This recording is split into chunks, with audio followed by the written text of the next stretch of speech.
So, hi everyone! Andito nga pala kami sa MOA ngayon. Actually, kaya talaga kami pumunta dito kasi itatry namin sa Orestor. I don't know how to pronounce it, pero yung spelling is Orestor, Eurestor, whatever it is. Yung upper and lower back pain therapy. Nirecommend to ng mga workmate ko sa akin. Kasi sabi nila, cover daw to no aming health card which is Intellicare. So, thank you so much Intellicare dahil covered nga naman siya. So, ayun, hindi na ako nakapag-video nung sa mismong looban kasi hindi ko rin alam kung pwede. Hindi ako nagpaalam kasi rin na kung pwedeng mag-video. So, tumagal yung therapy ng parang more than 1 hour kasi upper and lower yung pinagawa ko sa akin, same dun sa asawa ko. So, okay naman and masasabi ko na babalik pa kami dito sa Orestor. And then, ayan, lumabas kami at namasyal naman kami sa MOA. So, syempre, alam niyo naman, sobrang lawak ng MOA. Hindi ko mapapakita yung buong MOA, diba? Yun lang mga parts na napuntahan namin. Per area.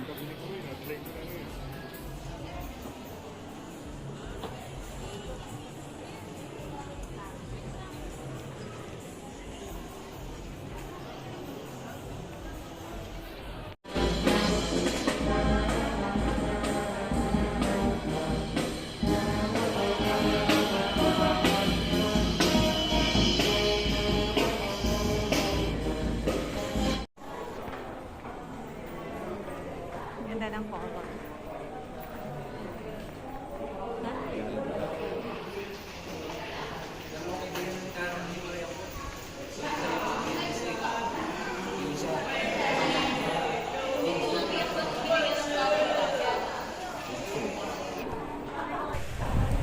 Natuwa lang talaga ako dito sa color nito, Rainbow Alley something.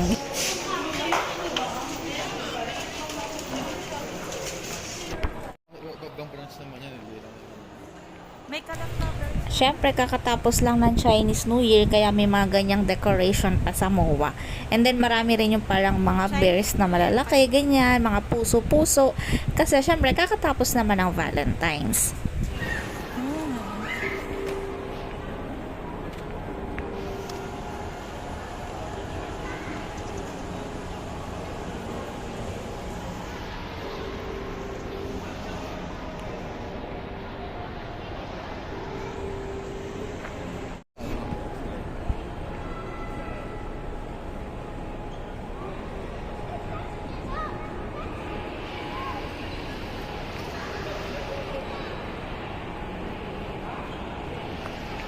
Nakasama yung...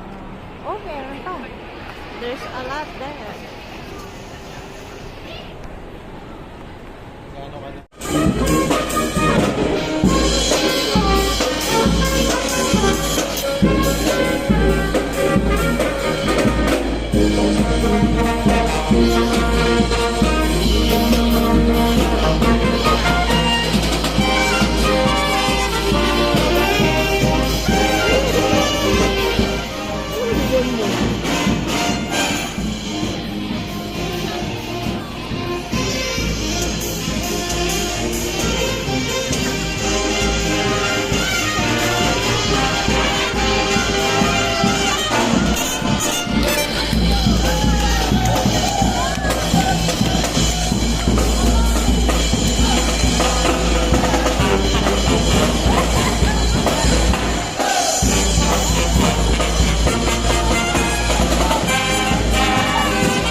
Chilis.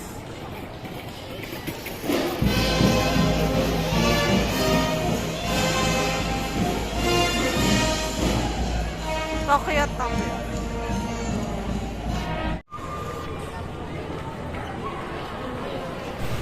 And dito naman sa loob ng MOA, dito sa parang may event ata, mga dog, parang dog show, yung mga, yung ginaganap naman dito.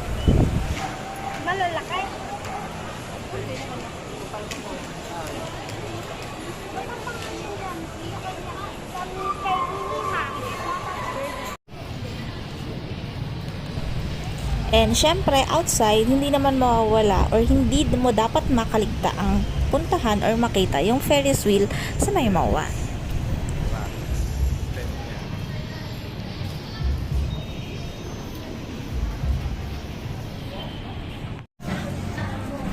Etong part na to, ngayon lang namin siya napuntahan dito sa MOA.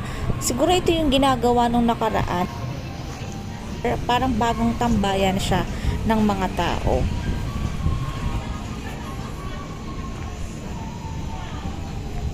Parang rooftop na park. Sabi yan natin. Oo, okay.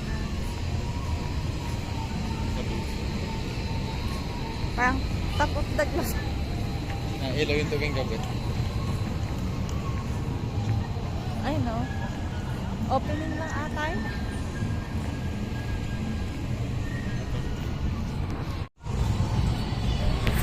And dito sa area nito, kitang-kita mo rin yung Manila Bay.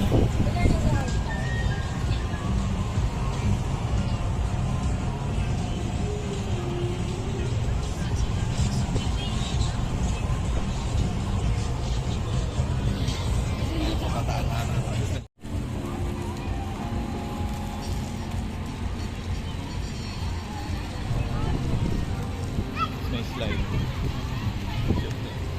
Pang disabled. Delikado disabled lang dahil. And ito naman outside na kasi naghahanap kami ng kakainan. So ayun, sa labas kami nagtingin-tingin ng pwedeng kainan.